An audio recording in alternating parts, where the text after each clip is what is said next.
నమస్తే, welcome to Padmini Ramya YouTube channel. నేను artificial flowers చేశాను, అది మీకు చూపించబోతున్నాను. ఎలానో మీరు కూడా నేర్చుకోండి. ఇవి మాకు అవసరమయ్యి చేసుకుంటున్నాము ఫ్లవర్స్, ఎందుకంటే మాకు కావలసినప్పుడల్లా ఫ్లవర్స్ దొరకట్లేదు. ఇవైతే చూడటానికి ఫ్లవర్స్ లానే కనబడుతున్నాయని ఇవి తయారు చేస్తున్నాను ఇప్పుడు నేను. ఇవి ప్రత్యేకంగా మా కోలాటం కోసం అయితే తయారు చేస్తున్నాను ఫ్లవర్స్. మాకు ఎప్పుడు కావాలంటే అప్పుడు దొరకవు కదా ఫ్లవర్స్.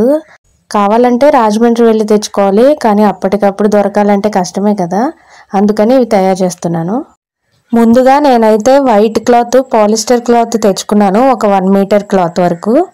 ఏ కలర్తో అయినా చేసుకోవచ్చు. నేనైతే మల్లెపూలలా కనిపించడానికి వైట్ కలర్ ఉంటాయి కాబట్టి నేను వైట్ కలర్ పాలిస్టర్ క్లాత్ అయితే తీసుకున్నాను. 2 ఇంచుల వరకు మార్క్ చేసుకొని ఆ పొడవున నేను కట్ చేసుకున్నాను. ఇప్పుడు కట్ చేసిన క్లాత్ని చిన్నగా వచ్చేంత వరకు మడత పెట్టుకోవాలి. ఇలా బ్లాక్స్ లాగా వచ్చేంత వరకు మడత పెట్టుకున్న తర్వాత మడతలన్నీ కట్ చేసుకోవాలి. మడతలన్నీ కట్ చేసుకుంటే మనకి ఇలా వస్తుంది. ఒక్కొక్క పీసు 2 ఇంచుల పొడవు, ఒక 1 ఇంచ్ వరకు అడ్డం వస్తుందేమో, ఎంత వస్తుందో తెలీదు. నేను అడ్డం అయితే మెజర్ చేయలేదు, ఎంతవరకు మడత వస్తే అంతవరకు కట్ చేసేసుకున్నాను. ఇప్పుడు కట్ చేసిన పీసులు ఉన్నాయి కదా, అందులో ఒక పీస్ని తీసుకొని ఇలా నేను చూపించిన విధంగా మడత పెట్టుకోవాలి. మళ్ళీని అలా మడత పెట్టుకొని ఇలా కట్ చేసుకుంటే మనకి ఇలా జిగ్జాగ్ లాగా కటింగ్ వస్తుంది. అలానే 2 వైపులా కూడా కట్ చేసుకోవాలి. అంటే ఇవి రేఖల్లాగా కనబడటానికి ఇలా కట్ చేస్తున్నాం అనమాట. ఇలానే అన్ని పీసులు కట్ చేసుకోవాలి, అటు ఇటు కూడాని.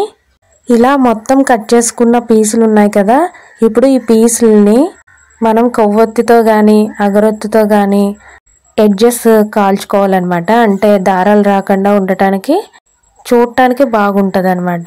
పోగులో రాకపోతే, పోగులు వస్తే మళ్ళీ చిరాకుగా కనబడుతుంది, అందుకనే నేను కాల్చుకున్నాను, అది చూపించలేకపోయాను.